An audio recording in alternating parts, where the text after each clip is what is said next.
Hallelujah. സർവശക്തിയുള്ള ദൈവപിതാവിൻ്റെ നാമം വാഴ്ത്തപ്പെടുമാറാകട്ടെ. നമ്മൾ ഭൂമിയിൽ ഒരു കാര്യം കാണുന്നുണ്ട്. കർത്താവായ യേശുക്രിസ്തു മൂന്നാം നാൾ മരിച്ചവരിൽ നിന്ന് ഉയർത്തെഴുന്നേൽക്കുകയാണ്. ഇല്ലാത്തതിനെ ഉള്ളതുപോലെയും മരിച്ചതിനെ ജീവനുള്ളതുപോലെയും ദൈവം വിളിച്ചു വരുത്തുന്നു. ഞാൻ നിങ്ങളുടെ ശവക്കുഴി തുറന്ന് നിങ്ങളെ മടക്കി വരുത്തുമ്പോൾ ഞാൻ യഹോവയെന്ന് നിങ്ങൾ അറിയും.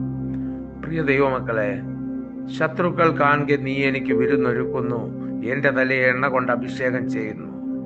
ചില വ്യക്തികൾക്ക് ദൈവം ഈ ഭൂമിയിൽ ഒരു മാന്യതയും ഉയർച്ചയും പ്രതിഫലവും എല്ലാം നൽകും എന്ന് പറഞ്ഞ് എല്ലാവർക്കും ലഭിക്കണമെന്നില്ല. അതുകൊണ്ട് നിരാശപ്പെടേണ്ട.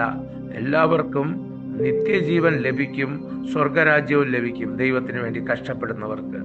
പക്ഷേ ഈ ഭൂമിയിൽ ചില ആളുകൾ മാത്രം ഉയർച്ച പ്രാപിക്കുന്നു.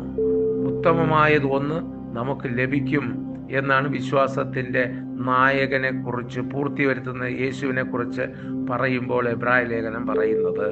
അതുകൊണ്ട് എല്ലാവരും ദൈവത്തിൽ വേരുറയ്ക്കുക. സ്തോത്രം. ഹല്ലേലൂയ.